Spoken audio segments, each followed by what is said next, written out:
Olá a todos, bem-vindos ao segundo episódio especial sobre políticas de acesso e permanência estudantil. Nesse episódio aqui eu entrevistei a nossa Ana Paula Salviati. A Ana Paula que morou durante 8 anos na moradia estudantil lá da USP, no CRUSP. Ela se formou em História e fez mestrado pela USP e está concluindo o doutorado pela Unicamp e contou um pouquinho da experiência dela com as políticas de acesso e permanência estudantil. E no final discutimos ainda um pouquinho sobre os caminhos da educação no Brasil, o que seria preciso na visão dela e qual o contorno que isso está tomando atualmente. Bom episódio.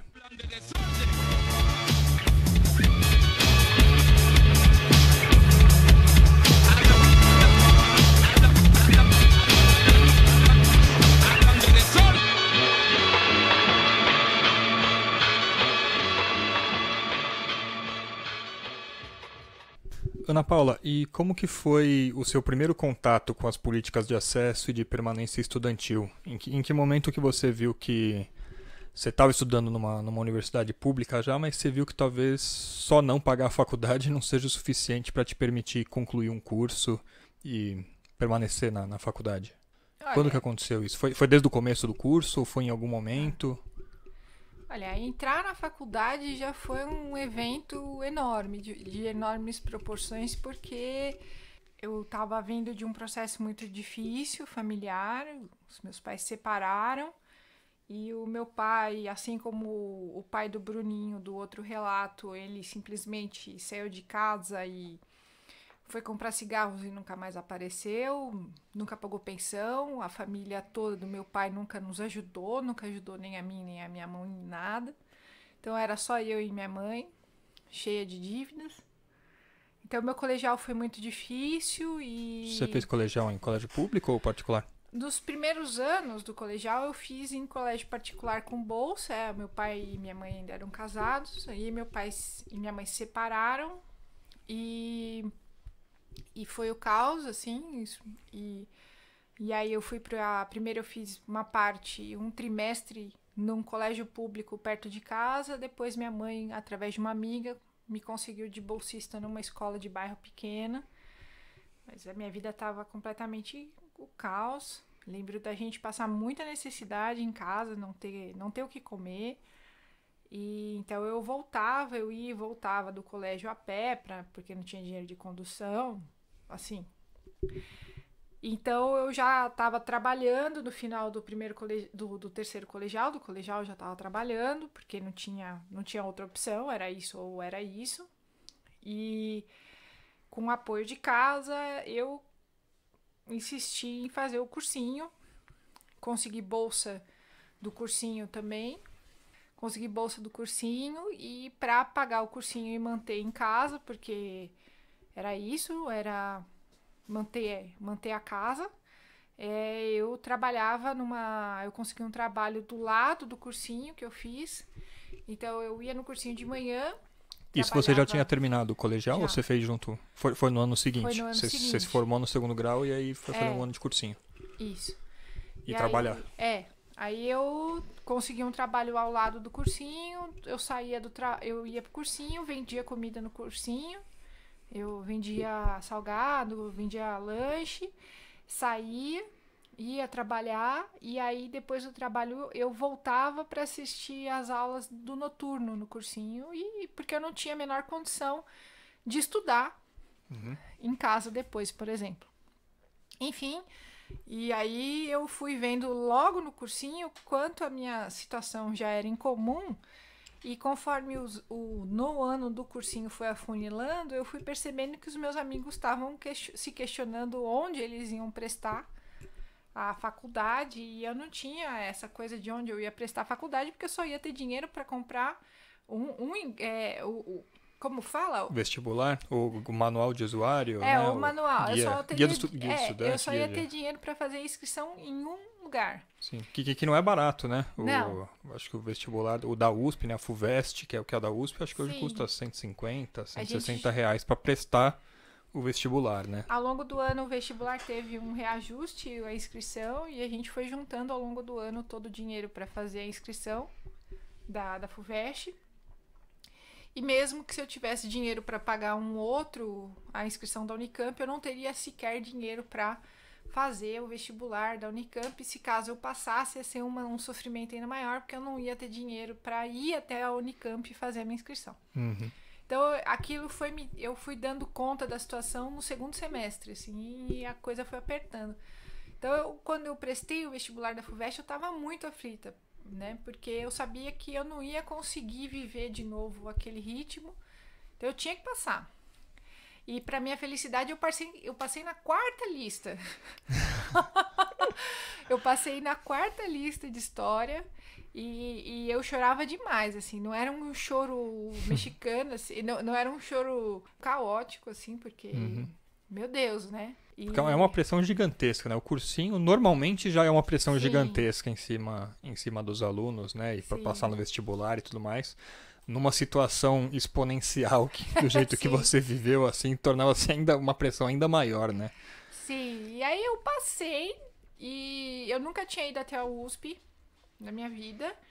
Então era tudo esquisito, ia até lá, ia até um bairro que você não conhece, eu tinha que pegar 3 ônibus pra conseguir chegar até a universidade. E assim, eu já peguei com o negócio andando. Porque a quarta chamada já é quando já começaram as aulas também, né? Então como a Karine falou, eu só fui descobrir onde era a biblioteca no final do segundo semestre, né? Porque não tem placa, essas coisas não funcionam assim. Olha, bem-vindo à biblioteca, seja usuário aqui dos livros. Você sabia que o professor pega esse livro da biblioteca? Não tem nada disso. E era um pega pra capar, e eu não conseguia entender as aulas, né? Porque, além de tudo, a vida universitária é de outra proposta. As aulas tinham 4 horas de duração. Eu ficava 2h30 para chegar na USP, eu já estava varada de fome. Então, assim, o primeiro ano eu não sabia que tinha bandejão, eu não tinha a menor noção de que existiam políticas de acesso. Até que eu comecei a me enturmar com as pessoas e entendi, eu tinha um amigo que era da periferia de São Paulo, era de Diadema, e ele começou a me dar abrigo, né? O famoso hóspede. Né? Foi ele que me contou que ele morava no CRUSP, né? E que tinha bolsa alimentação e não sei o quê. E mesmo assim, eu não entendia que aquilo era pra mim. Né? Eu não sabia que eu podia pedir aquilo também. Isso daí você já tinha passado o primeiro ano de faculdade? Sim, eu tava ali no primeiro ano. Então eu fui até a antiga COSEAS, que hoje se chama SAS, e expliquei minha situação para a assistente social, que disse para mim que eu basicamente tinha perdido o período de inscrição, assim como a Karine relatou no dela, e que eu precisava ficar atenta e participar do processo seletivo como todos os demais, né? O discurso de que você não pode furar, né, o devido rito institucional. E tá bom, né? Tipo, eu era crua de tudo, entrei com 18, 19 anos na faculdade, tá bom. E assim foi, eu consegui, eu acho que a bolsa emergencial de alimentação. Mas não adiantava muito, porque eu chegava no horário que ou eu jantava ou eu assistia a aula. Mas enfim. E no ano seguinte eu já estava fazendo um estágio no departamento de história, pela história, né? Num museu. E fui de novo atrás das políticas da faculdade, da universidade, e não passei, né? E eu não conseguia entender por que eu não passava, né?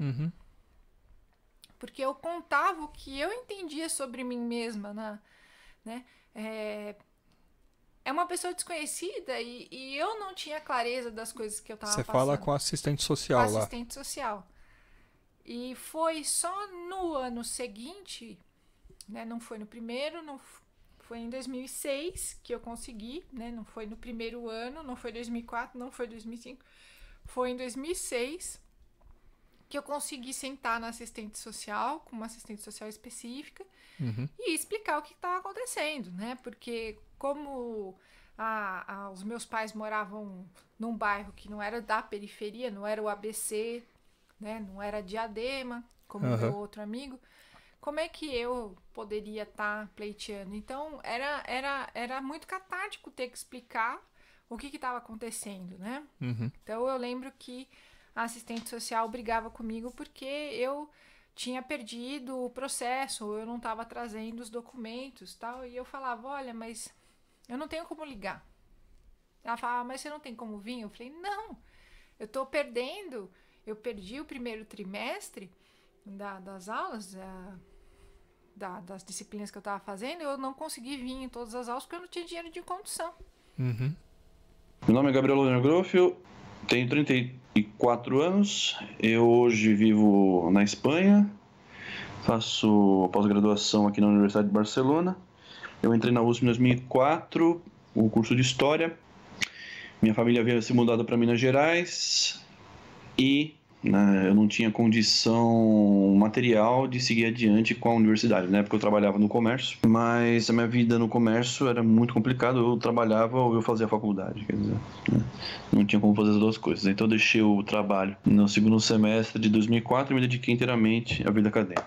Eu sobrevivi com algumas economias que eu tinha, até que eu fiquei sabendo do processo seletivo da COSEAS para conseguir a moradia estudantil ou, quem sabe, pelo menos a bolsa moradia, que é uma quantia que a COSEAS te dá para que você, enfim, ela paga uma parte do aluguel de algum lugar que você escolha para viver. Bom, então eu comecei com o processo do CRUSP em 2005 no início.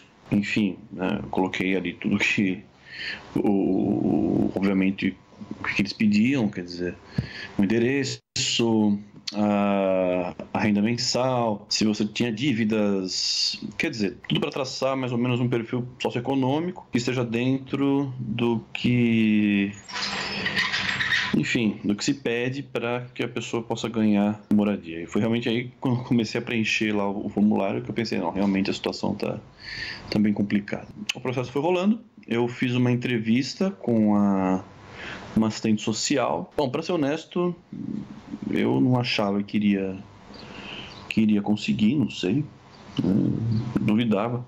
Não porque não merecesse, não porque não estivesse dentro do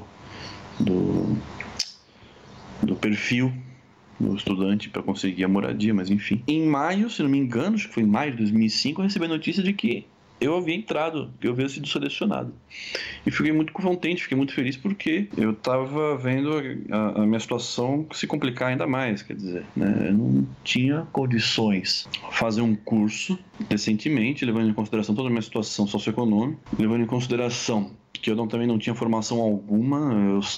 Claro, eu não estou dizendo que é impossível fazer um curso e trabalhar, né? O problema é que eu não conseguia, depois que eu saí do emprego que eu estava, eu não conseguia arrumar um outro trabalho que me pagasse o suficiente para ter algum lugar para morar. Então, quer dizer, a situação estava dependendo de favor, quer dizer, estava uma situação muito complicada.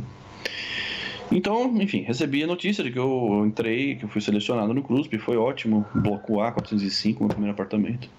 Foi muito importante, na realidade foi fundamental, né? Essa história sobre o CRUSP, de como será o CRUSP, que é um lugar, enfim, muito, né, muito no mínimo exótico, né? Mas a maior parte das coisas que eu ouvia falar era a história, né? Enfim, um lugar que, longe de ser completamente, o ideal, o perfeito, é um lugar que realmente ali você tem experiências muito, muito, muito importantes, muito edificadoras. É um espaço de convivência que você tem, assim, experiências muito transformadoras e, claro, antes de tudo, é um lugar que as pessoas não estão ali por luxo ou por nada disso. Elas estão ali porque necessitam. É uma condição, quer dizer, a moradia estudantil, todas as políticas de permanência estudantil, nada disso é luxo, nada disso é privilégio, quer dizer. Assim como outras pessoas, eu também só pude cursar a faculdade adequadamente, graças às políticas de permanência estudantil. Bom, Aí sim, uma vez lá no CRUSP, eu consegui um estágio em 2005 mesmo, 2 anos. E depois que acabou o estágio, eu fiz tive uma bolsa para trabalhar na ECA em 2007. 2008 eu estava completamente sem dinheiro, estava lascado, sobrevivia como dava, comprava e vendia coisa na internet, vendia livro na rua, quer dizer. Aí em 2009 eu consegui uma bolsa de iniciação científica, mas eram bolsas, um valor muito irrisório, né? Imagina, R$300, 300 e poucos reais, uma bolsa do CNPq, uma iniciação científica no MAI. Foi uma experiência muito bacana no MAI, pena que a bolsa era tão pouca. Eu me formei em graduação em 2009, a licenciatura em 2010, mas em 2010 também já tinha entrado no mestrado. Segui no CRUSP, no mestrado, que defendi em 2013, e dessa vez com uma bolsa, né? A bolsa de mestrado na época era 1.200, enfim, foi importante, claro, mas a minha permanência no CRUSP continuou sendo fundamental. Não tem outro nome para dar. Assim. Então, quando a assistente social Não é nem só uma questão do tempo que você leva na condução para chegar na faculdade, mas da própria grana de condução para poder chegar na faculdade, né? Porque você precisa fazer a carteirinha. Uhum. E até a carteirinha sair, você tem que continuar indo. E para ter a carteirinha, você tem que pagar. Ou seja, todo esse processo tinha que ter um dinheiro que eu não tinha. Então, eu fui abrindo mão de assistir aulas e eu também não sabia direito como fazer para trancar. Enfim, e foi então conseguindo expor para assistente social que eu sequer estava conseguindo frequentar a universidade, que a coisa foi tomando corpo. E assim, em 2006, eu digo que eu passei na faculdade em 2004, mas eu comecei a faculdade em 2006, de fato. Porque eu não tinha a menor condição psíquica de passar a assistir às aulas. Eu lembro das assistentes sociais falando que, inclusive, elas tinham uma preocupação muito grande comigo, que eu era muito magra. Porque, enfim, né? Você não come, você, de preocupação, você não vive. De né? nervoso. De qualquer coisa. E a gente tá falando de coisas. Eu acho que o legal do nosso episódio é que a gente tá trazendo a dimensão subjetiva das coisas, né? Que não é numérica. Você não é um número. Não existe a menor condição psíquico-física de você assistir uma aula com fome. Né? Uma aula de 4 horas. Né? Eu lembro que o meu primeiro ano no CRUSP, eu passei, como eu trabalhava nesse museu, eu também não tinha tempo de jantar. No bandejão eu ia direto para aula. E eu passei um ano inteiro comendo pipoca. Minha janta era pipoca, então eu era a moça da pipoca do andar. E foi aí também, quebrei um dente, a minha desgraça de vida. Mas o dente que eu quebrei, eu arrumei, inclusive, no dentista da universidade. No hospital universitário. Sim. Então, é engraçado como a minha vida foi se miscuindo à vida universitária. Eu acho que todo cruspiano, de certa forma, relata sempre a mesma coisa, né? E isso daí você tava brigando para ter uma bolsa para poder almoçar e jantar no bandejão. Eu consegui a bolsa alimentação emergencial, acho que logo no primeiro ou no segundo semestre, se não me engano. A bolsa emergencial passou a ser bolsa fixa no ano seguinte, em 2005. E aí, em 2005 para 2006, eu consegui a bolsa residencial. Tá. Você quer falar um pouco do bandejão? Porque pela dificuldade que você está mencionando aí para conseguir almoçar, a gente deve ser um restaurante nababesco, assim. É mais para fazano ou mais para rubaiá? Assim, qual que é o nível? É 3 estrelas Michelin, o bandejão? Que tipo? Não.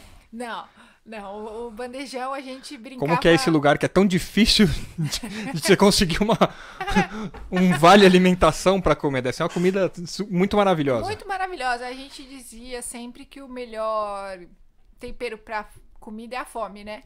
Então tinham várias estratégias para ir no bandejão. Ou você ia logo que você acordava e você tentava acordar tipo 11 horas da manhã, ou você ficava sem comer até as 11 horas da manhã.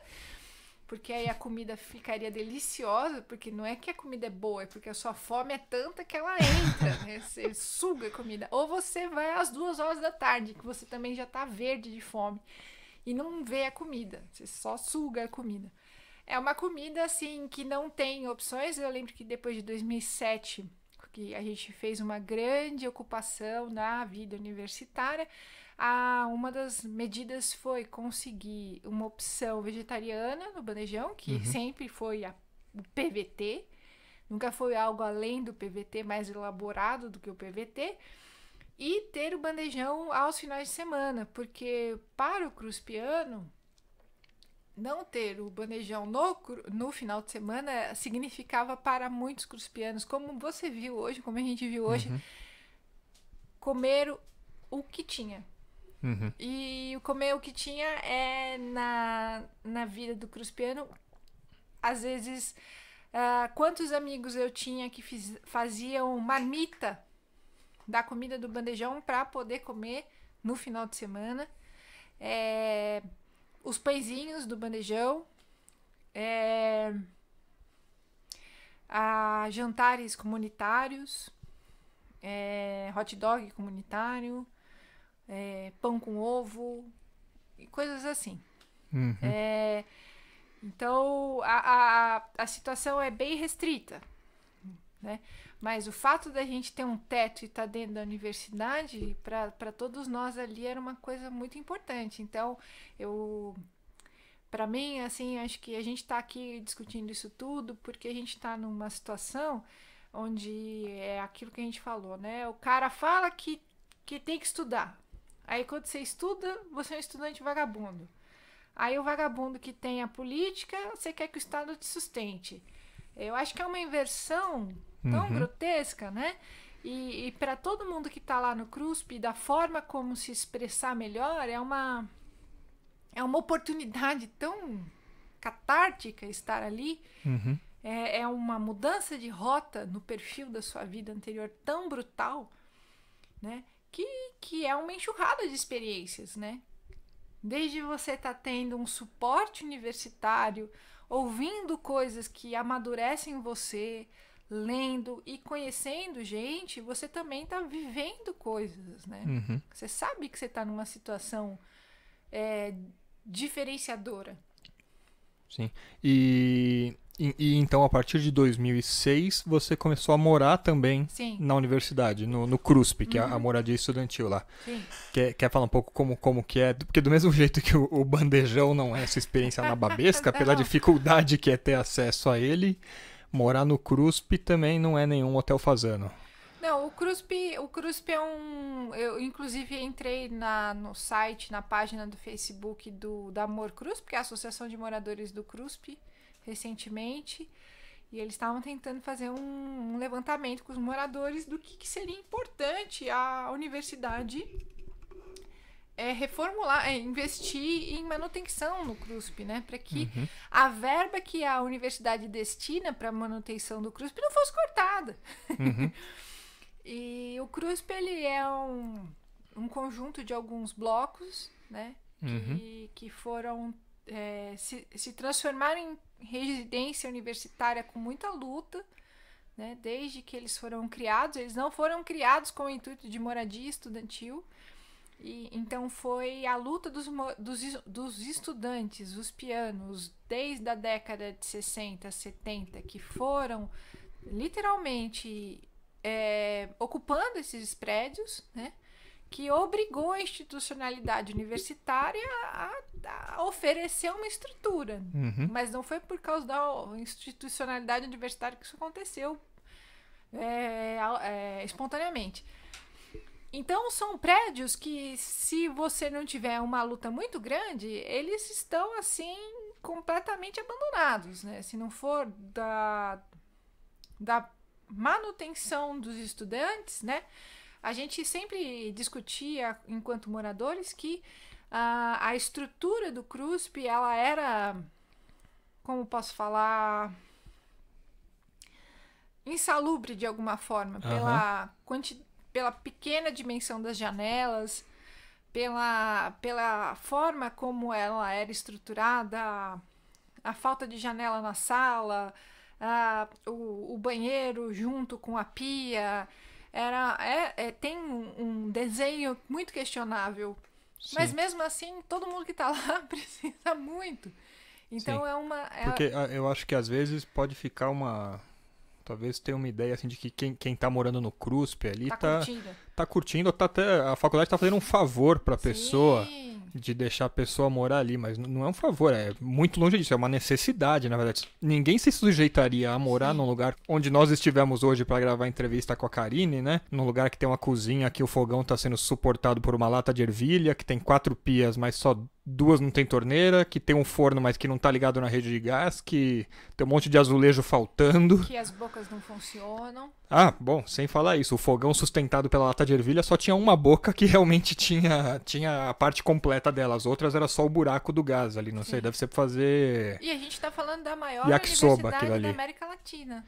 A maior universidade, líder em rankings. Como que fala? Publicação de artigo científico e tudo mais. E assim, como a gente sabe, o CRUSP não é só o pessoal de humanas que está morando lá, né? A gente tem gente da engenharia, da economia, enfim, de todas as faculdades da USP, da universidade, né? Então não fica essa ideia assim, não é um favor que a faculdade está fazendo a ninguém morar ali, muito pelo contrário. Eu acho que também é um momento propício a gente comentar que a FFLeste, com os seus institutos, é a faculdade que arranca, que eleva os índices da universidade como um todo por publicação e qualidade de publicação. A FFLeste, para quem não sabe, é a Faculdade de Filosofia, Letras e Ciências Humanas, né? Que tem a história, a geografia. Os rankings da universidade como um todo não são puxados especialmente pela Poli ou pela economia, mas são puxados pelas publicações de alunos, professores da Faculdade de Filosofia e da Faculdade de Ciências Sociais, Ciências Políticas, História, Geografia. Sim, até porque é um tipo de aluno que tem um perfil mais de carreira acadêmica também, né? Eu imagino que muito mais gente na FFLeste vai acabar indo para um mestrado, para doutorado e para carreira acadêmica do que alguém da engenharia que muitas vezes termina a graduação e já consegue um emprego ganhando muito mais do que ganharia um professor universitário e enfim, não precisa... Rede privada, né? E vai para a rede privada. Sim. É um perfil que tem uma produção científica, né, de periódicos, que é exatamente a produção que faz com que o ranking da universidade seja robusto.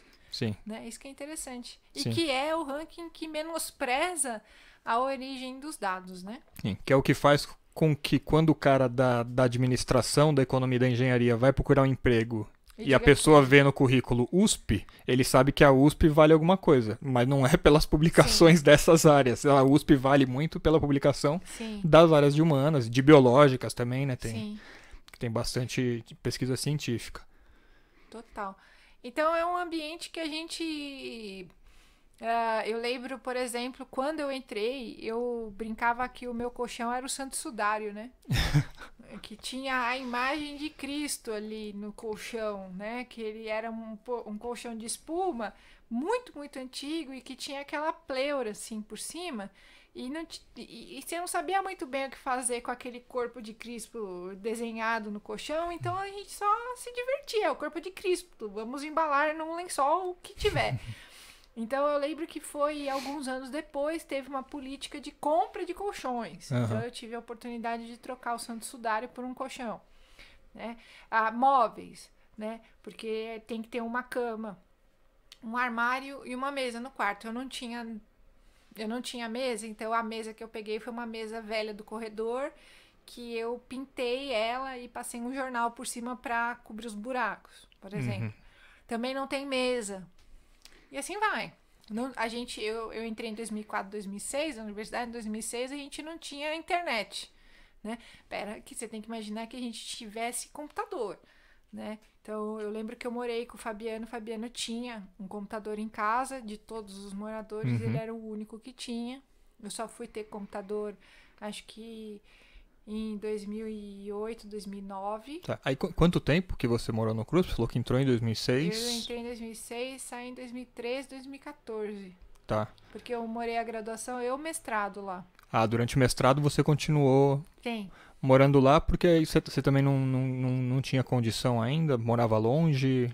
Não, a minha mãe continuava morando no mesmo lugar. A situação em casa é assim, o meu pai, ele abandonou a casa e nunca pagou nada, nunca pagou nenhuma pensão, só que como meus pais foram casados muitos anos, 21 anos, Aham. eles tinham comunhão de bens, só que meu pai sumiu, deixou todas as dívidas e tudo ficava inalienável, né? Não podia Aham. vender apartamento, nada. E a gente estava numa situação que todas as dívidas estavam a ponto de, como Ser fala? executadas? Serem executadas no imóvel. Sim, porque é o único bem que Sim. tiver. Então a gente tava. Eu passei todos os anos da graduação aí, do mestrado, até o final do mestrado, achando que a gente ia morar embaixo da ponte. Uhum. Inclusive, meu pai disse que o objetivo da vida dele era fazer com que a gente morasse debaixo da ponte. Então, assim, era uma vida muito. Com um pouquinho de ansiedade, acima da média, assim. Aham. E. Então, assim, a situação da minha mãe era eu até a gente voltando de carro, assim, eu só deixei de pôr dinheiro em casa em 2016, por volta de 2016. Então, assim, por muito menos se enlouquece. Minha mãe também passou por situações muito difíceis, né? Porque era um casamento de 20 e tantos anos e ela ficou psicologicamente destroçada. E eu bancava, mesmo de longe, mesmo morando na USP, eu punha dinheiro em casa. A minha mãe também me emprestava dinheiro na medida do possível, mas ali na USP era o lugar que eu podia ter as alimentações, as refeições, Uhum. e um lugar para estudar. Ponto. Né? E você conseguia trabalhar durante algum momento da Sim, graduação? na USP eu tive eu tive o trabalho, eu fui monitora da sala de alunos, que é a sala que a universidade disponibilizou para que os alunos tivessem acesso à internet de qualidade, Tá, computadores e uma impressora. tá. Então, a cota dos alunos da graduação era de 30 folhas de xerox, né, do computador por mês. Aham. E eu era a pessoa que controlava as 30. Tá. E aí, Então, e aí você ganhava uma bolsa por essa monitoria? eu assim. ganhava R$ 470 e vivia com R$ 470. Pô, mas aí você já comia de graça também, já tava Tava tava ótimo, tranquilo, né? Já tava ótimo. R$ 400 dá mais de R$ 10 por dia. Então eu dividia com o Groff, que é um outro grande amigo meu, que também fez parte desse relato. A gente dividia absolutamente tudo, né? A gente dividia sabão em pó, amaciante não tinha, a gente lavava as roupas na mão e teve situações que a gente precisou comprar um sabonete só para os dois e para poder tomar banho, né? Então, mesmo com R$ 470 você precisa comprar a sua xerox, você precisa ter uma condução e assim vai. Sim. Comprar um remédio, imagina ficar doente numa situação. E Pois toda sorte por fudida é pouco, né? Então você vai ficar resfriado. Porque aí você já tá se alimentando tão bem, né? Dessa Sim, maneira na nossa. babesca, no bandejão, né? Comendo aquele arroz e, como você diz, nunca vem um grão inteiro, né? Sim, era o arroz frolic, né? Nossa senhora, eu sempre brincava, assim, ó, quem encontrar um arroz inteiro na bandeja ganha um prêmio no final. Nunca ganhou esse prêmio, porque o arroz estava sempre quebrado. Nessa condição de um colchão também, que você não tem colchão e tudo mais, eu imagino que a saúde do pessoal lá não devia ser a melhor, péssima, né? É péssima. E, por exemplo, eu só fui ter o meu primeiro computador porque eu tinha um amigo mais velho, Fabrício, que ele trabalhava como gerente de um Carrefour, ou seja, era um amigo que, né, tinha saído da universidade. E um dia ele fez uma promoção relâmpago para comprar o meu computador, onde ele me parcelou em 10 vezes, né? Então eu montava chorando aquele computador, que era o primeiro computador que eu tive, né? E assim foi por muitos anos. E tive a felicidade depois de passar esse computador para frente, enfim. Então é nesse nível de pindaíba, entendeu? Você puxa e vai fazendo as coisas acontecerem. Meu nome é Jefferson Balbino Santos, tenho 30 anos e sou graduando em licenciatura em História aqui na Universidade Federal do Triângulo Mineiro. Estou no último período.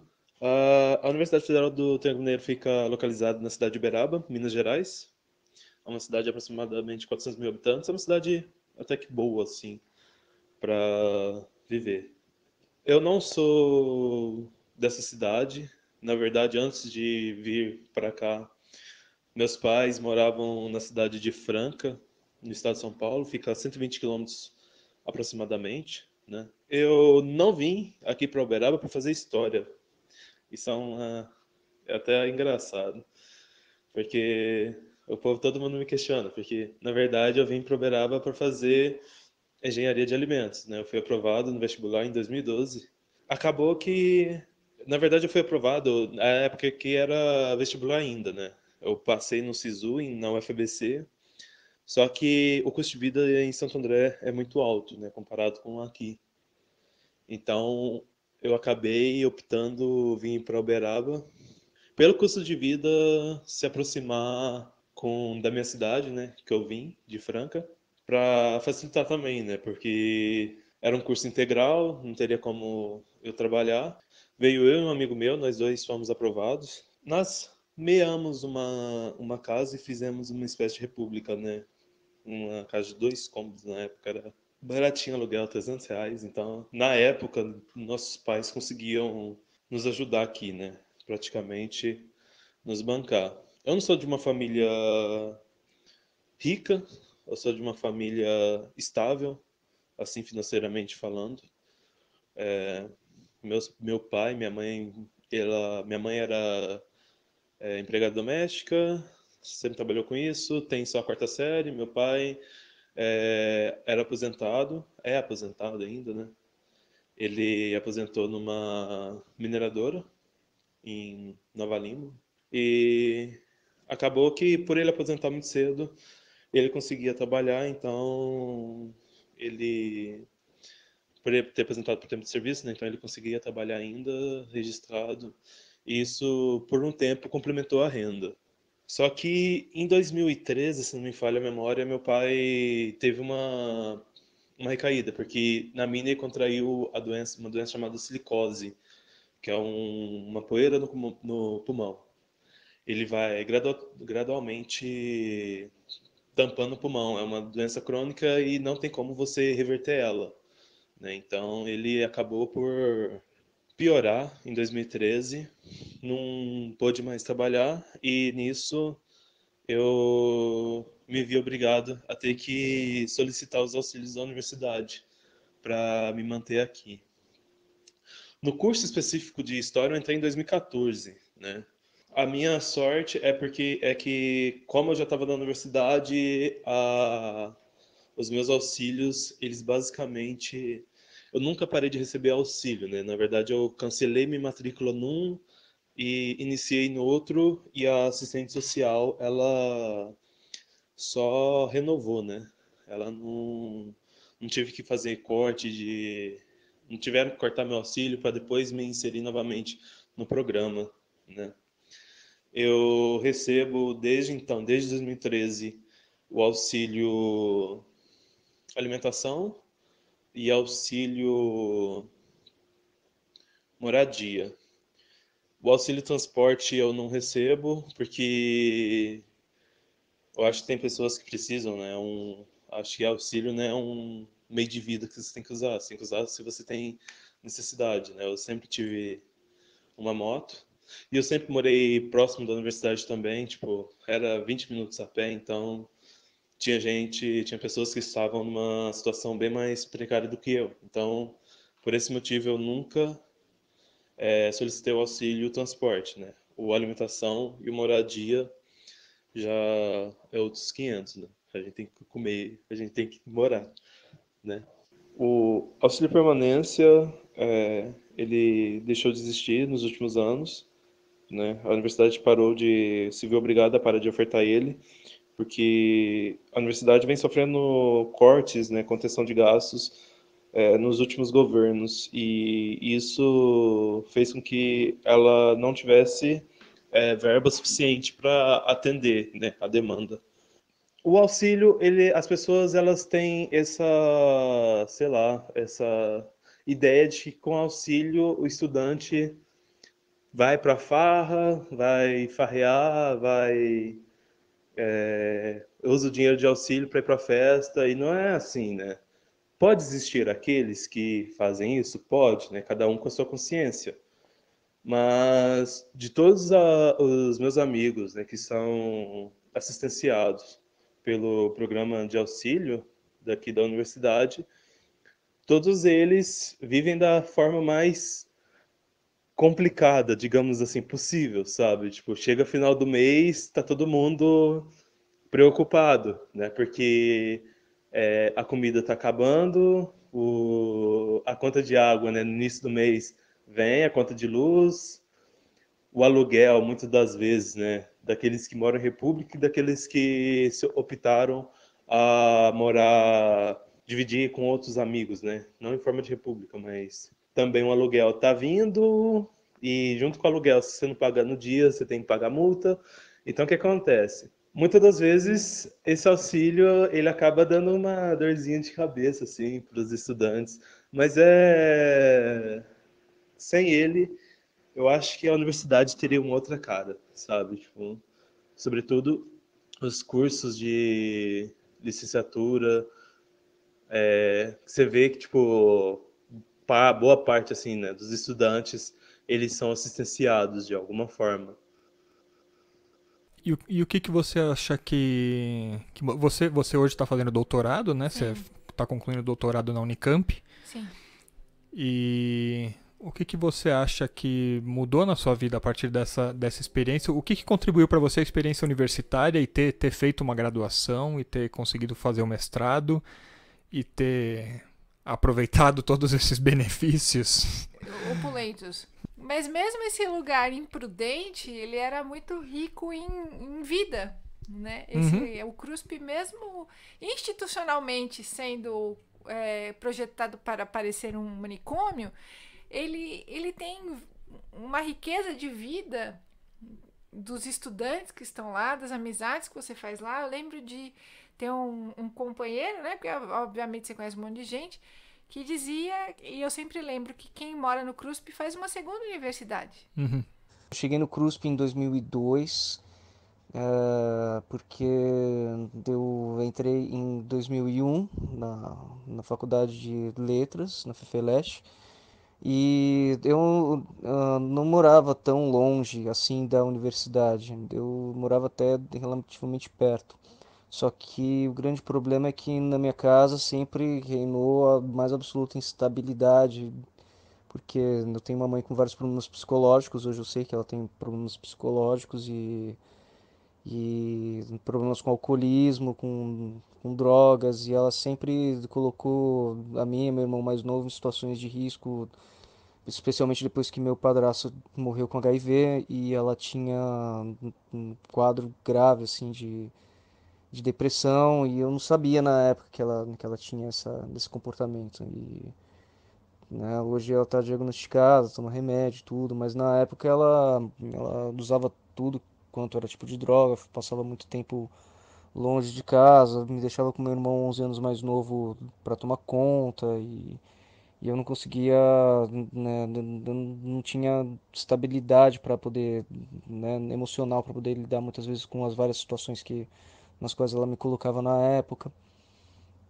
E a gota d'água foi quando, depois de muito tempo ela fazendo, né, ela agindo dessa maneira, ela colocou para dentro de casa um sujeito que era ex, que era ex-presidiário, mas no fim das contas eu fiquei sabendo que ele era foragido da justiça. E era um sujeito muito violento e que espancava ela e que eu não consegui, que tentou me agredir também, por causa de uma situação muito explícita e muito forte dentro da minha casa. Fui obrigado a fugir e tentar tirar meu irmão de casa e colocar dentro do radar do conselho tutelar e dos parentes dele que não o viam há muito tempo. E eu não sabia da possibilidade de moradia estudantil, da residência estudantil. E eu estava no segundo ano já da universidade e estava desabafando para uns amigos que eu tinha na época. E um deles morava no CRUSP e disse que não tinha, eu só não ficava como hóspede lá na casa deles, no F608, porque porque tinha uma outra moça morando por ali, mas que era para eu tentar conversar com a COSES, explicar minha situação e ver se era possível eles me colocarem no alojamento provisório. Então, passado algum tempo, eu conversei com a assistente social e ela me orientou a procurar o alojamento, ficar no alojamento enquanto não saíssem as vagas definitivas para quem ia ficar, né? E depois disso, né, depois de eu ter exposto a minha situação, aí depois de algum tempo eu tive que sair do alojamento e nesse meio tempo a moça que morava no F608 acabou saindo e aí eu conversei com o pessoal lá e fiquei como hóspede durante um ano, né, com o Carlos aí de Fabiano. Aí depois eu concorri à bolsa, e expus toda a minha situação, eles investigaram, foram na casa dos vizinhos que eu apontei, todos confirmaram que realmente o que vinha acontecendo e, e um detalhe que eu não falei nessa história é que o sujeito tinha ameaçado a mim de morte. E antes que acontecesse qualquer coisa, eu não ia ficar pagando para ver que se ia acontecer ou não, já sumi do mapa para não ter nenhum problema, né? E fui parar no CRUSP dessa maneira. A minha residência no CRUSP, ao contrário do que é para muita gente, do que a gente ouve todos os tipos de história, de conflitos e de problemas, de convivência, para mim foi aquilo que eu precisava para poder ter um pouco de paz e tranquilidade para poder tocar meus planos, porque eu sempre morei com gente que, apesar do aperto, era gente que me acolheu muito, com a qual eu sempre tive muita amizade e o clima sempre foi muito divertido até. Eu nunca, né, não tenho nenhuma reclamação para fazer ou então nenhuma memória triste de quando eu estava, né, de quando eu estava no CRUSP. Não senti solidão em momento nenhum porque sempre tinha um pessoal bacana para convivendo comigo.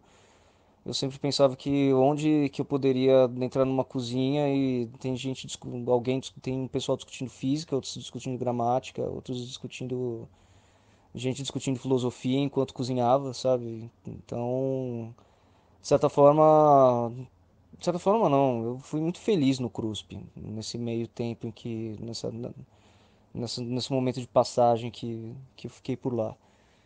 E mas eu sei que, né, muitas vezes, dependendo de onde se cai, com quem se convive, as pessoas teremos problemas de isolamento, os problemas de saúde mental dentro do CRUSP, eles são recorrentes, muita gente tem, por conta da rotina de estudos e da solidão e da alienação, de certa forma, problemas que acabam que acabam afetando a saúde mental e emocional das pessoas. Mas no meu caso não foi. No meu caso, sinceramente, eu vivi uma experiência de plenitude em muitos aspectos dentro do CRUSP, das experiências que eu passei por lá, daquilo que a universidade me ofereceu, da alavanca que eu precisava para poder seguir na vida e hoje em dia devolver para a sociedade aquilo que foi investido em mim. E é isso, não tenho nenhuma memória complicada de conflitos com vizinhos ou com pessoas que moraram comigo. Todos são muito queridos, todos foram muito amados por mim enquanto a gente conviveu. Foi uma experiência muito positiva em todos os aspectos, porque de certa forma morar no CRUSP para mim foi uma espécie de lenta cura emocional e de certa forma espiritual também. E, e é isso, tanto que no final, quando eu saí de lá, eu fiz questão de pregar em cima da porta uma imagem do deus Ganesha, que é o removedor dos obstáculos. Eu acho que o CRUSP serviu como essa alavanca para remover vários obstáculos que eu tinha na minha vida. Olha, eu trabalhava em lojas, eu trabalhei em telemarketing, eu trabalhei como secretária, eu trabalhei como faz tudo, eu trabalhei vendendo comida, eu fiz faxina no CRUSP, eu fiz comida pra fora. É, Se não fosse o CRUSP, Não teria você feito não teria faculdade. conseguido Nada terminar. disso. Eu não estaria aqui se eu não tivesse feito a O universidade CRUSP através e o do CRUSP. Bandejão. Não estaria aqui. E eu tive a oportunidade de participar recentemente de um programa de rádio lá, inclusive na USP, que eu tive a oportunidade de falar que tudo que eu estava falando ali, de conhecimento que eu estava falando no rádio, Uhum. foi graças a um acúmulo de anos de universidade pública, de moradia, de bandejão, né? E se alguém que estava me ouvindo estava se sentindo beneficiado das coisas que eu estava falando, Uhum. era graças ao investimento que toda a sociedade me ofereceu através dessas formas públicas de acesso, né? Então, hoje eu faço doutorado no Instituto de Economia, né? Lá no Desenvolvimento Econômico Regional e Urbano. Uhum. E E a sua ideia é, inclusive, dar aula em Sim. universidades públicas. Sim, E, sim. enfim, de alguma forma, devolver também esse Sim. investimento que foi feito em você. Sim, fui professora desde 2006 e fui professora de várias escolas, de cursinhos públicos. Enfim, para finalizar, o auxílio, sobretudo, quando nós falamos auxílio, ele possibilita uma formação, né? E essa formação, ao meu ver, no horizonte, ela tem dois pontos que são fundamentais, né? O primeiro é a questão da realização de um sonho, que eu acho que é muito mais importante de qualquer coisa, porque muitas das vezes essa sociedade, né, capitalista tenta individualizar as conquistas, né? Só que quando nós falamos de um ensino superior, sobretudo para pessoas, né, que originalmente vêm de uma família socioeconomicamente desestabilizada, pais que não possuem instrução. Então acaba que o sonho de fazer um curso superior, de adquirir uma formação, ela acaba passando pelos pais, né, pela família, pelos tios, pelos primos. E é engraçado que, tipo, eu até tava conversando com um amigo meu, tipo, meus pais, parece que eles estão muito mais entusiasmados, assim, sabe, com a minha formatura, do que eu mesmo que estou formando. Então, eu acho que, acredito, né, que essa é uma conquista não só pessoal, sabe, sobretudo para nós, né, que vemos de família que não tem uma formação, né? Meus pais, como eu já disse, têm quarta série, meus tios também. Então, para eles é uma conquista muito grande. Do ponto de vista pessoal, eu acredito que a realização de um sonho, né? Já falando agora do estudante, a realização de um sonho, que é trabalhar com aquilo que você gosta, né? Com aquilo que você talvez nem sempre sonhou, porque como nós somos crianças, nós temos diversas possibilidades, né? Eu já tive 4 sonhos de formação, nenhum deles era ser professor. E hoje eu não me vejo, tipo, praticamente em outra formação, sabe? Não me vejo com outra profissão, a não ser professor. Eu me sinto, acho que a minha maior realização seria entrar numa sala de aula, dar uma aula e os estudantes, todos os meninos ficarem encantados com a disciplina, encantados com o que foi trabalhado e quererem mais, sabe? Tipo, eu acho que isso é a maior realização possível, assim, que eu poderia um dia conseguir. A formação, ela acaba te possibilitando, eu acho que novas oportunidades. Se eu continuasse em Franca, sem cursar nada, tipo, só com o que eu tinha de estudo e tudo mais, eu teria só praticamente 3 opções de trabalho, né? Ou ou eu trabalharia como sapateiro, ou eu trabalharia nas fábricas de sapato, né? Ou eu trabalharia no supermercado, ou eu trabalharia com assistência técnica, né? Óbvio, são todas profissões importantes para funcionamento de uma sociedade. Não estou aqui colocando que o professor é maior ou menor que, né? Só estou falando, tipo, a questão de possibilidades. Eu só teria essas três, né? A partir do momento que eu concluir minha graduação, isso expande, né? Eu posso trabalhar só dentro da minha área, por exemplo. Eu posso trabalhar como professor, eu posso seguir carreira acadêmica ou ser professor de ensino básico, né? Eu posso trabalhar dentro de um arquivo público, eu posso ser memorialista, eu posso trabalhar como professor particular, né, dando aula particular. Então, tipo, o leque expande, né? Tipo, as possibilidades, elas aumentam. Investimento, aliás, eu falei, o investimento foi feito assim, é uma coisa meio estranha falar o investimento, né? Parece que não é obrigação do Estado da educação pública, né? Não é uma das três obrigações, não é saúde, segurança e educação, né? Parece que o Estado tá fazendo um favor de investir em você e você tem que pagar de volta isso daí, porque você já não paga todos os impostos que você paga a vida inteira para ter acesso a isso, né? Mas que o episódio, ele enfim, você tem essa visão. A sua importância exatamente para quem ainda titubeia ou está um pouco contaminado por um discurso fácil, que não é um favor. Uhum. Essa estrutura é bancada por toda a sociedade. E o Estado só entra como agente distribuidor. Uhum. E eu não quero iniciativa privada fazendo o ensino público. Eu não quero enviesamento do ensino público. Eu quero um ensino público de qualidade e acessível para que todos possam. Porque eu acho que a proposta principal é que o acesso à vida universitária, à formação universitária, é sim uma das principais formas de democratização e de distribuição de renda social. Uhum. Né? Você acha que a universidade é um meio de transformação social? Sim.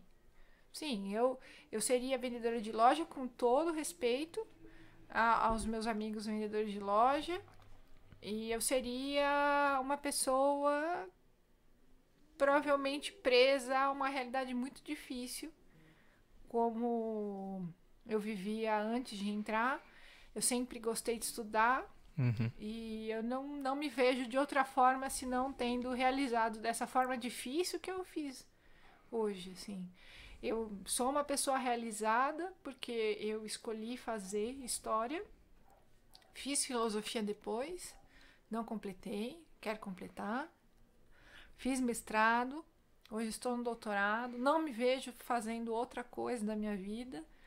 E eu sou muito grata a toda a sociedade, graças a ela, eu pude fazer meus estudos universitários e me mantido lá.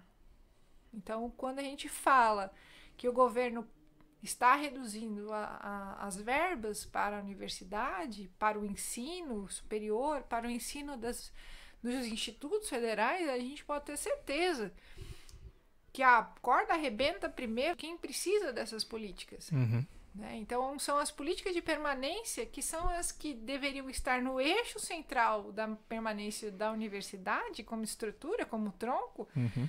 são as que rapidamente são afetadas pelos cortes. Sim. Isso significa desmontar a utilidade, a medula da extensão da universidade, que é fazer com que a própria sociedade retorne para dentro dela, né? Sim. E sem as quais não adianta nada fazer políticas de acesso à universidade, né? Política de cota, ou cursinho popular, ou qualquer que seja, porque não adianta você botar alguém na universidade se a pessoa não consegue absolutamente se manter lá. Depois você vai falar que o aluno é relaxado. Não adianta você expandir o número de vagas e não aumentar a estrutura universitária, aumentar a vaga de professores e assim vai. Eu entrei na faculdade graças ao cursinho comunitário da Unesp de Bauru, onde após uma prova e comprovação de renda, consegui entrar para estudar gratuitamente. O cursinho também garantia o vestibular de graça da Unesp. Quando passei, Estava trabalhando e morando fora da casa dos meus pais há 1 ano e meio. Quando recebi a notícia que passei, falei com os meus pais que responderam de bate-pronto com um "a gente dá um jeito". Larguei o emprego, fui para outra cidade, morava em Bauru e passei em Sorocaba. Fiquei 1 semana morando de favor na casa de um amigo até fechar uma república. Busquei informações na secretaria sobre bolsas e me candidatei para a Bolsa BAEI, Bolsa de Auxílio Estudantil, onde, conforme as regras da universidade, tinha que comprovar renda e participar de um projeto de extensão da faculdade para garantir a bolsa. Durante praticamente toda a faculdade tive bolsa de extensão em diversas instituições. O valor não era muita coisa. Na época era R$400. Dinheiro esse que eu usava para comprar comida e afins, o que ajudou principalmente quando meu pai ficou desempregado.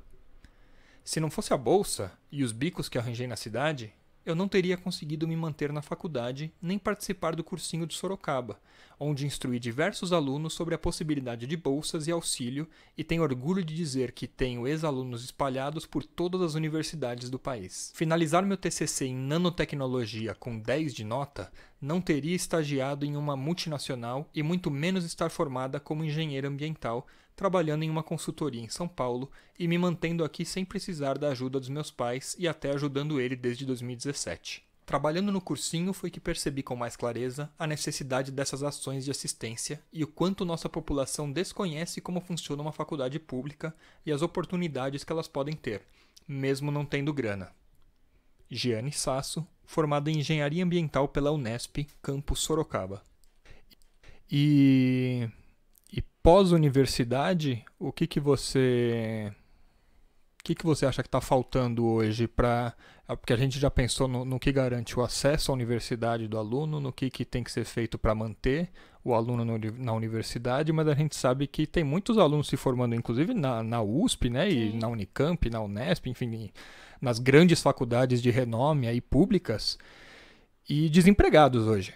O que está faltando no pós-universidade já?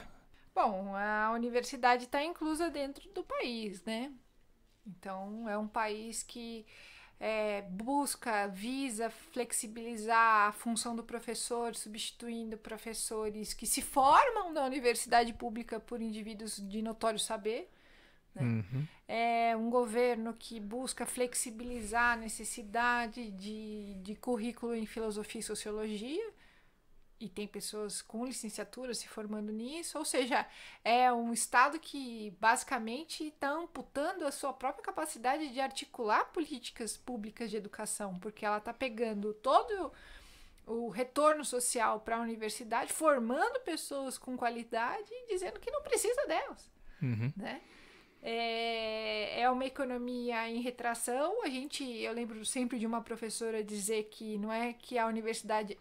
que a escola privada, a escola fundamental e média, ela é de grande qualidade. E quando se tem um ensino público de tão baixa qualidade, o ensino privado não é grande coisa. Então, a não ser que você imagine uma escola ideal, uma escola da elite, a grande massa de escolas particulares, elas são pautadas... São melhores relativamente só, né? Sim, relativamente ao público. Então, assim, é um projeto, sim. Não é à toa que o presidente atual do país fala que ele busca jovens menos politizados. De onde eu venho, a FEFELESH, ele é um ambiente extremamente crítico e politizado. Então, assim, é um projeto público. Né? Então, o que falta é uma visão de país. Né? Para mim é muito difícil falar... porque eu tenho toda uma questão crítica com a forma de inserção da economia do país, enfim. Mas existem coisas práticas, por exemplo, criar... Mas isso sou eu, Ana Paula, falando, né? Mas existem formas públicas republicanas de você fazer com que um profissional de qualidade, que recém-formado, ele preste serviço na rede pública de ensino. Por exemplo, criar convênios remunerados. Ninguém está falando para o cara trabalhar de graça, mas será que a rede pública de ensino não tem interesse num profissional formado, recém-formado numa universidade?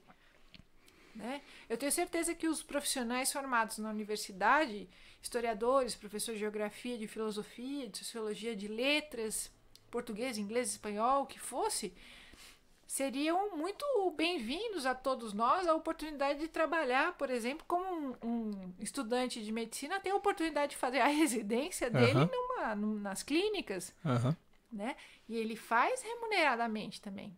Que parece um disparate quase, né? Que a gente tem, como nós conhecemos, inclusive profissionais que se formaram na USP, né? Em História, Geografia, em Letras e estão desempregados, e ao mesmo tempo na rede pública há um grande questionamento de que falta professor, ou que os professores não têm qualidade. Sim. A rede pública pagando R$15 com todos os abonos a hora-aula, com salas onde o nosso grande governador que saiu, que hoje agora faz programa na TV Gazeta com dicas de medicina, ele diminuiu o número de salas como se a demanda estivesse diminuindo, veja bem, e colocou em cada sala de aula, em média, até 70 alunos, que é dar aula para 70 alunos. O que é dar aula em qualquer lugar para 70 alunos. Exatamente. Né? A questão é que a rede pública não tem nenhuma boa sequer escola particular, né? Como você fala, de elite. Sim. Não tem nenhuma que vai ter 70 alunos. Né? Tem faculdade, tem escolas particulares ditas de elite que vão, mas elas vão ter aquela estrutura de som, né? Que você vai levar o seu microfone, vai plugar na estrutura de som que a escola oferece, e o aluno lá do final, que paga mais de R$2.000 por mês, ele vai escutar o professor falando. Mas na rede pública, o índice, por exemplo, de atestados dos professores é exatamente por não ter voz, né? Porque é impossível você dar aula numa escola sem estrutura para mais de 30 alunos. Porque você não vai dar uma aula só no dia.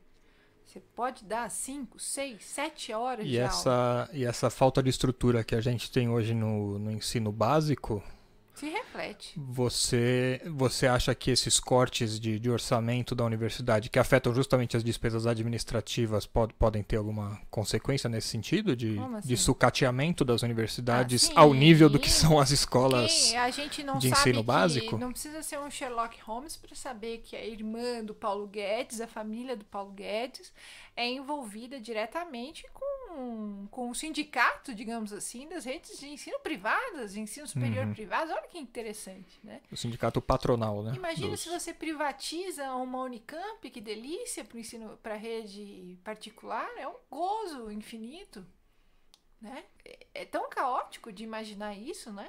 Porque a gente tem um corte hoje, mas o efeito disso é daqui 10 anos, né? Então a gente já vai esquecer que houve esse corte hoje, né? Então daqui 10 anos a gente vai falar, pô, mas, mas a universidade pública tá uma merda, tem que privatizar. Pô, mas aí você não pensa que 10 anos atrás cortaram 30% da verba, né? É a história do Por que bode. ficou uma merda, né?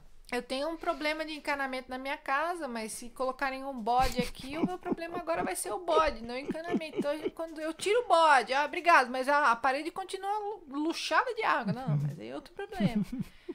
Então, é falta de visão política no sentido forte e positivo do termo. Desde cedo, com uma infância sem privilégios, pude perceber a importância dos programas sociais na minha vida e na da minha família. Outra grande mudança em nossas vidas foi o Minha Casa Minha Vida, uma utopia para minha mãe que se tornou um sonho realizado. De lá para cá, pude perceber inúmeras mudanças em minha vida. Aos 15 anos, fui aprovado na Rede Federal de Ensino. Precisei deixar minha cidade e me mudar para crescer profissionalmente e pude contar com as políticas de permanência estudantil, sem as quais não teria condição nenhuma de permanecer na nova cidade. Ao se passarem 3 anos, me formei em uma instituição com ensino público, gratuito e de qualidade, e era hora de encarar uma faculdade visando um melhor mercado de trabalho. Sempre almejei uma universidade federal, pois era minha vez e sabia que tinha condições de adentrar em uma, e pude novamente, através do SISU, juntamente com o sistema de cotas, ingressar em uma universidade federal de qualidade, a UFSJ. Hoje continuo aqui, concluindo o bacharelado, iniciando minha formação em licenciatura e caminhando para uma pós-graduação, assistido pelos programas de permanência estudantil, dos quais estão ameaçadas pela PEC do congelamento dos gastos públicos, sem os quais, com toda certeza, não conseguiria chegar onde cheguei. Aos 15 anos, fui aprovado na Rede Federal de Ensino, Gustavo Zanin, Geografia pela Universidade Federal de São João del Rei, em Minas Gerais. Que são pessoas com qualidades não só para retorno para esse ensino fundamental e básico, mas as pesquisas que elas fazem... Por exemplo, a gente não tem uma rede pública de televisão, tem a TV Cultura, mas é mais sucateada e povoada pelo PSDB do que qualquer antessala da Câmara de São Paulo, que, por exemplo, poderia fazer programas com professores, com pesquisadores, tal café filosófico, né? Trazendo às pessoas debates que estão sendo feitos universitariamente, porque não é só o aluno que, quando a gente fala de corte na universidade, não é só o aluno lá de biológica que estava estudando uma vacina contra a Zika que é atingido. Né? O cara que estuda... Que perde a sua bolsa, né? Que às vezes bolsa, não vai conseguir almoçar e vai ter que largar a faculdade, né? Exato. O cara que estuda a questão da inserção do Machado de Assis na cultura popular brasileira como um indivíduo branco e não negro, o impacto disso. Eu quero ouvir esse cara falando. Né? O cara que estuda... na antropologia, ele estuda o rap, eu quero ouvir ele falando o que é cultura rap, o que é a cultura de periferia, o que é uma cultura de resistência. Eu quero ouvir a moça que estuda, faz trabalho de campo numa comunidade quilombola, eu quero ouvir, porque depois vem aqui um animal falar na televisão que os quilombolas são pesados em arrobas, né? E aí essa é a única opinião que tem a respeito, né? Porque nunca ninguém sabe falou o que disso é um antes, né? Eu quero saber o que se fez, qual é a origem da escrita, a origem do Estado, a origem burocrática do Estado, para saber exatamente qual é o processo burocrático, de burocratização, né? Enfim, eu quero, por exemplo, saber, no meu caso, o impacto de um método, de um mecanismo de transferência de riqueza interna da economia brasileira para o mercado internacional no meio de uma crise. Eu quero saber o que as pessoas estudam, né? Então você não tem, por exemplo, bibliotecas que funcionam. Por exemplo, a gente sempre disse isso na China, por exemplo, todas as bibliotecas funcionam 24 horas. Hoje a gente foi na universidade, tá tudo fechado. Uma universidade pública. Uma universidade pública. Que inclusive não é nem só para os alunos, né? É um lugar público. É um lugar público. A biblioteca não funciona, os espaços universitários não funcionam, não tem vida ali, né? Você não tem bibliotecas, você não tem, por exemplo, programas de rádio, de televisão para consumir a produção. Consumir, eu estou usando um termo bem capitalista, consumir a produção, né? Mas enfim, isso tudo é um projeto.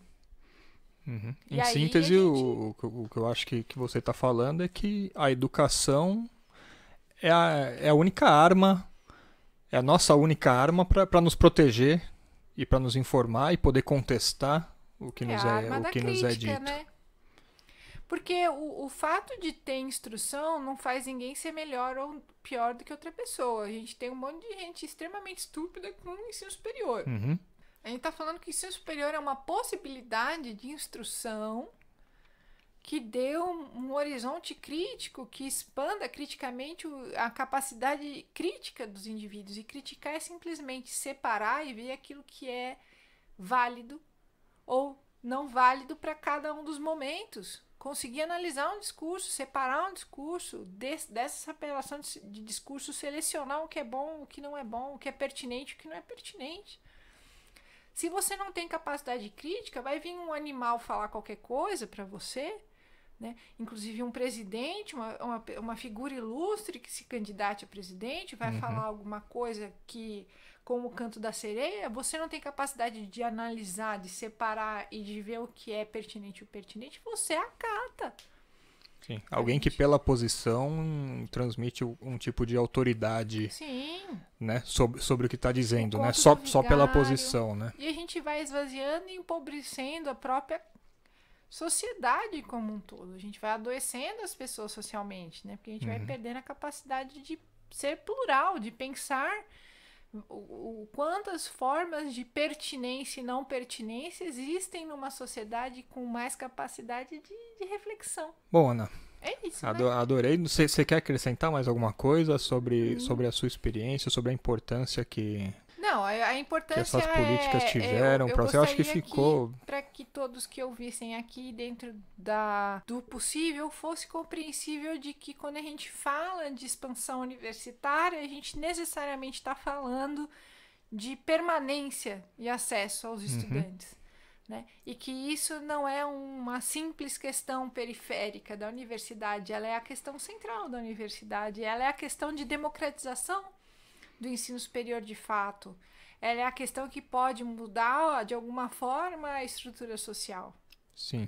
E que é realmente transformadora, né? Por isso também Sim. que é aquele argumento de que, bom, vamos tirar da universidade, investir no ensino básico, também não faz nem muito sentido, Não. porque quem que vai se dedicar ao ensino básico se não tem a que O aspirar, Estado tem que ser capaz se não tem a que aspirar, né? ele- Tem que ser um investimento em tudo de uma vez, né? Sim, Não o é uma questão de Estado- privilegiar o um Estado ou não outro. é um carro parado, ele é um carro em movimento. Uhum. Essa ideia de que, por exemplo, não existe investimento em cultura num país onde não há saneamento básico é de uma... Como a gente costuma falar? É de uma Estupidez. estupidez, de um Não, retrocesso. falta de visão, né? É de uma ignomia muito grande, É. porque é um carro em movimento, certo? A- Não é só uma coisa. A população em todos os estágios de desenvolvimento. Sim. Tem gente que não está alfabetizado e tem gente que está se formando no ensino médio também. Então, se você for tirar o ser humano o investimento da universidade, e quem está se formando no ensino médio agora? O Vai ser humano aspirar não a quê? é só um indivíduo que precisa de água potável e um lugar com descarga. Ele precisa de cultura, porque o que o diferencia de outras formas bípedes, se é que existem várias, Sim. é a cultura. Então, Sim. ele precisa ter acesso à cultura produzida pelos demais seres humanos, né? Não só acesso mínimo a condições básicas. As condições básicas são básicas e elas têm que estar ali. Elas precisam estar ali. E todo o restante isso também. é o mínimo, né? Sim. É. Então não tem... de novo, a gente não pode abrir mão do básico por algo como se cultura fosse um luxo. Sim, como se a universidade fosse um luxo, Sim, né? é isso. É isso. Eu me chamo Lisliere Dantas da Conceição. Eu cresci em diferentes bairros da Zona Leste de São Paulo. Estudei sempre em escola pública. Até o início do ensino médio, eu não pensava em fazer faculdade. Para mim, na verdade, não parecia ser uma possibilidade, porque eu não tinha dinheiro, enfim, minha mãe não tinha dinheiro para pagar uma faculdade particular. E as universidades públicas sempre me pareceram muito inatingíveis para mim. Então, eu sabia que era preciso ter muito conhecimento e, enfim, ter condições, ser muito inteligente para entrar numa universidade pública. Eu nem conhecia muito bem o vestibular, eu não sabia como fazer para entrar numa universidade pública. E isso não foi abordado na minha escolaridade. No segundo ano do ensino médio, eu comecei a fazer um curso de secretariado numa ONG, na Zona Leste também, enfim, perto do Iguatemi. E essa ONG abriu muito os meus horizontes, né? Foi aí que eu comecei a entender que não se tratava de ser inteligente ou não para entrar na faculdade, mas que se tratava de oportunidades. E aí tive aulas muito interessantes, né? Não só de secretariado, mas de ética, de história, enfim, muita coisa interessante. E, sobretudo, eu acho que meu espírito crítico foi aguçado ali. Eu comecei a me questionar muito sobre as coisas, sobre a realidade na qual eu vivia, numa casa de um cômodo com 3 pessoas no mesmo cômodo, né? A minha mãe, eu sou filha de mãe solteira, minha mãe e meu irmão no mesmo cômodo, né? Ela saindo para trabalhar muito cedo e voltando muito tarde. Ela não teve tempo de se ocupar da nossa educação, então o máximo que ela pôde fazer foi nos incentivar, né? Meu irmão e eu, a irmos para a escola. Mas mais que isso também não era no campo do possível, não existia no campo do possível para ela, né? Porque ela também não fez faculdade. Então, para ela ir para a escola era o necessário e era isso. E aí nessa ONG, então, eles falavam muito pra gente da possibilidade de fazer faculdade, disseram pra gente que era realmente importante, começaram realmente a mostrar pra gente que era possível, né? Então, esse curso eu fiz durante um ano, esse curso de secretariado, durante um ano.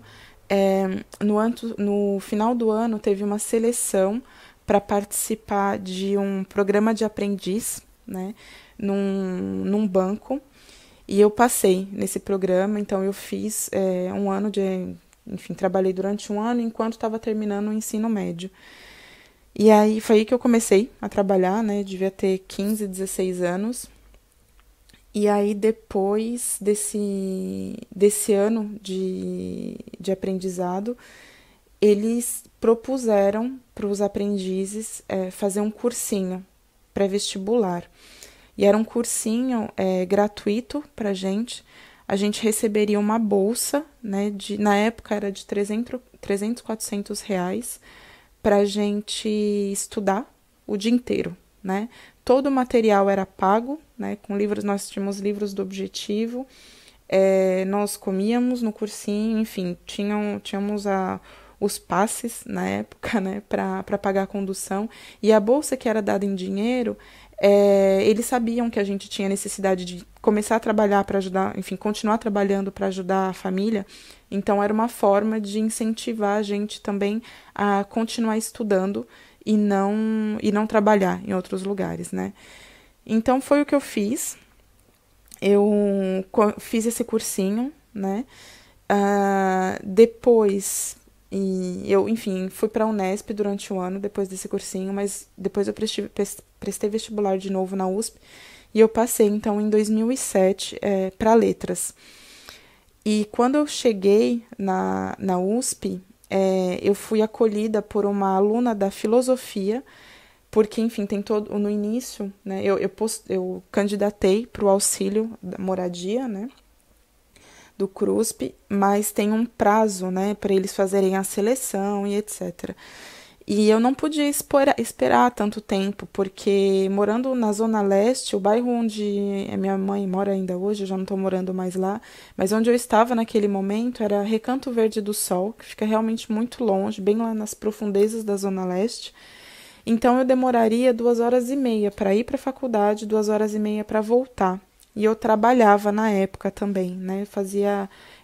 Trabalhava de telemarketing. Então, ficaria muito complicado para mim fazer todo esse percurso, começar muito cedo, terminar muito tarde. Não tinha, às vezes, ônibus também para chegar até a minha casa. Eu conseguiria chegar até o metrô, né? Porque eu estava estudando à noite. Conseguiria chegar até o metrô, mas depois não conseguiria pegar um ônibus para chegar na minha casa. Então, na verdade, desde o início eu precisava ficar no CRUSP, né? Então, eu fui acolhida por essa aluna da filosofia, enquanto eu aguardava o resultado da COSEAS. E aí o resultado saiu, eu consegui um quarto e, enfim, ficou muito mais fácil para mim. Claro, se eu não tivesse conseguido esse auxílio, eu não sei se eu teria continuado o curso. Teria sido muito difícil porque eu não teria como pagar um alojamento perto da faculdade, porque eu trabalhava, mas era para ajudar em casa, né? Então, eu não teria dinheiro suficiente para morar perto da faculdade, sobretudo porque é um bairro caro, né? É um bairro caro. Então, além do auxílio moradia, eu consegui também o auxílio refeição. Então, foi excelente. Eu tinha tudo o que era necessário para conseguir estudar, né? Eu estava na faculdade, eu tinha a bolsa alimentação, então era excelente. Aí eu trabalhava, né, ajudava em casa, pagava as minhas conduções, etc. Então, realmente foi essencial para mim esses auxílios da COSEAS. Sem isso, eu não sei se eu teria conseguido, né, terminar a faculdade. Eu me formei em 2014, demorei um pouquinho para me formar, porque eu fiz um intercâmbio nesse meio tempo, né, quando eu estava na letras ainda, no segundo ou terceiro ano, eu fiz um intercâmbio, também recebi ajuda, na verdade, de muita gente para conseguir pagar a passagem. A COSES, inclusive, me ajudou inesperadamente, né? Eu conversei com minha assistente social, disse que tinha uma oportunidade para ir para fora do país e eles me ajudaram a conseguir o dinheiro da passagem. Então, eu vim para a França, porque eu fiz uma licenciatura português-francês, desculpa, uma graduação português-francês. Então, eu vim para a França com essa ajuda também do COSES. Vim sem dinheiro, mas cheguei aqui, trabalhei, fiquei durante 1 ano aqui e voltei, enfim, no sul da França, e voltei para São Paulo para terminar a faculdade. Então, em 2014, eu me formei e eu candidatei para bolsas de mestrado na França e eu consegui uma bolsa de mestrado em Paris, na Paris 4, né, na Paris Sorbonne. Então, eu fiz um mestrado em literatura e língua francesa. E aí, agora eu estou trabalhando, né? Em seguida, eu fiz um mestrado em comunicação intercultural também. E agora eu estou trabalhando nessa área de comunicação intercultural. Ou seja, o meu percurso, na verdade, mudou muito a partir do momento em que eu vi a possibilidade de entrar numa faculdade pública, enfim, de fazer uma faculdade. Eu não imaginaria, enfim, quando eu penso na minha adolescência, né, quando eu estava na escola, eu não imaginaria de forma alguma que um dia eu poderia fazer uma faculdade, que eu poderia ir para o exterior, que eu poderia ter essas oportunidades, conseguir ter um salário razoável, conseguir ajudar em casa, mas também me manter sem estar num alojamento universitário. Isso, assim, nem passava pela minha cabeça. E hoje, tudo que eu consegui foi porque, em algum momento, eu tive a oportunidade de fazer um curso onde abriram os meus olhos para a possibilidade de fazer uma faculdade, né? Eu sou muito agradecida às pessoas que eu encontrei, as pessoas que me ajudaram muito a chegar onde eu cheguei. Enfim, ainda não tenho muita coisa, mas o que eu tenho realmente foi graças às pessoas que eu encontrei e as ajudas que eu tive, né? Então, realmente, estar na faculdade, realmente fazer uma faculdade, né, teve um impacto muito grande. Eu tive muitas experiências na USP mesmo, participação em congressos, participação enfim, trabalhei também na própria universidade dando aula de francês. Então, realmente foi um divisor de águas para mim. Existiu antes da faculdade e depois da faculdade. E eu acho que a grande mudança nisso foi o fato de eu perceber que eu poderia ocupar outros lugares também, outros lugares que, assim, eu nem imaginava que poderiam ser ocupados por pessoas como eu, vindas da periferia, enfim, com condições muito precárias. E para mim, aquele era o meu lugar e eu não me questionava em relação a isso. E aí, perceber que eu poderia sim ocupar outros espaços foi um divisor de águas muito importante para mim, né? Então, foi basicamente uma mudança radical, a possibilidade de fazer uma faculdade para mim.